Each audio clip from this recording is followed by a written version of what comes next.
कपड़े धोने वाली बहू। शादी के पहले से ही विभा को कपड़े धोने का बड़ा शौक था। कभी नल के नीचे तो कभी तालाब के पास। अरे मेरी नीली वाली लुंगी नहीं दिख रही है। विभा की अम्मा कहाँ रखी है? तो विभा ने परसों ही धोकर रखी थी आपकी अलमारी में, देखो वहीं होगी। वो ना मैंने आज धो दी, मुझे लगा कि गंदी हो गई होगी। अरे कैसे गंदी हो गई थी?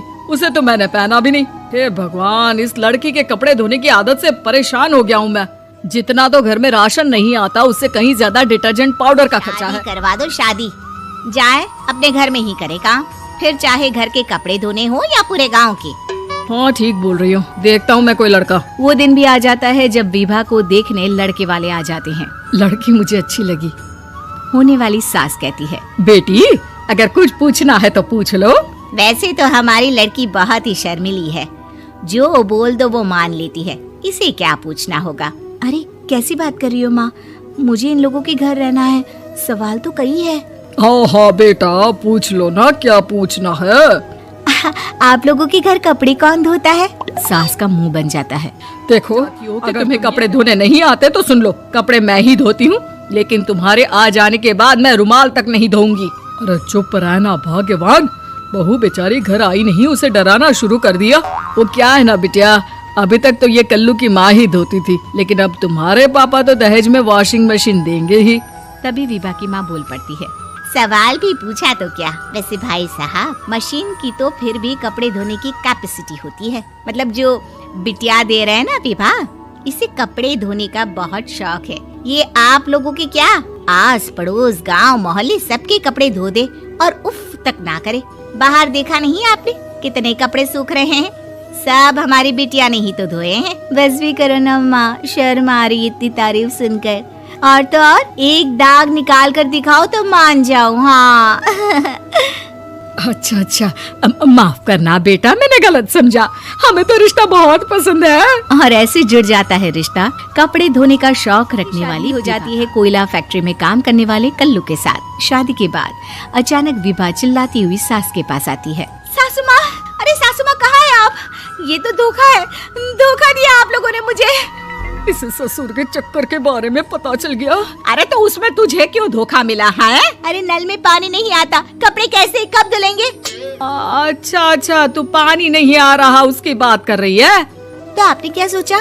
कुछ नहीं। अच्छा हाँ, तेरी माँ ने कहा था कि कपड़े धोने का शौक है तुझे, याद आया मुझे। शौक शौक बोलकर कपड़े धोने वाले मेरे जुनून को कम ना आके सासू माँ, कपड़ा धोना मेरा गुरूर है। तभी पति भी वहाँ आ जाता है। अभी अभी मैंने इसे सनी देओल की फिल्म दिखाई है, उसी के डायलॉग मार रही है माँ। अच्छा सुन, साफ साफ बता रही हूँ, पानी सुबह 4 से 6 और शाम को 10 से 12 आता है, समझी? विभा टाइमिंग सुनकर हैरान हो जाती है। ये क्या भूतों का मोहल्ला है? सुबह 4 बजे उठकर कौन कपड़े धोता है? 4 बजे टंकी में पानी जाता है, फिर सारा दिन धोना ना, किसने मना किया?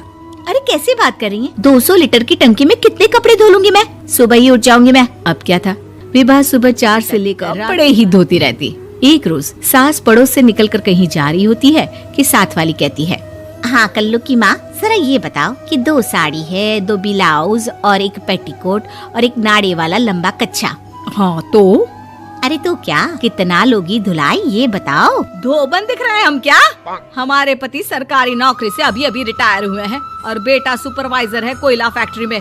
धोबन समझ रखा है हमें।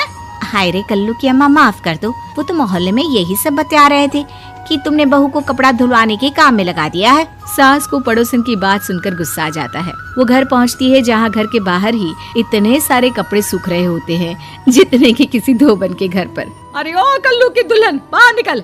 माँ जी यहीं आ जाओ, बाथरूम में चादर धो रहे हैं हम। अरे अभी हम धोते हैं, तुमको बाहर निकलो। ये आस पड़ोस वाले बोल रहे हैं कि हम बहू से कपड़े धुलवा धुलवा कर उसे कपड़ा धोने वाली बना दिए हैं। अरे छोड़ो ना माँ जी, किन लोगों की बातों में आती हो? आस पास के लोगों का तो काम ही होता है कि वो किसी तरह सास बहू को लड़ा दे।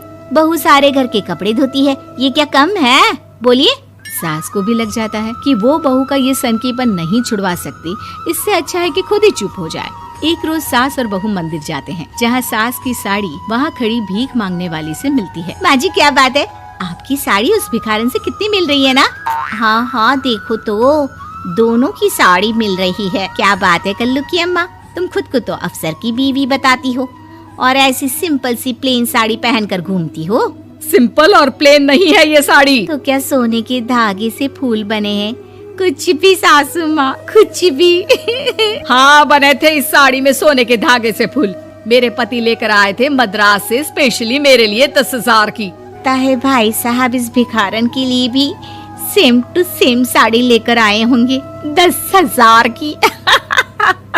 सास उस वक्त तो कुछ नहीं कहती, लेकिन बहू के साथ घर आती है और अलमारी से एल्बम निकाल कर लाती है।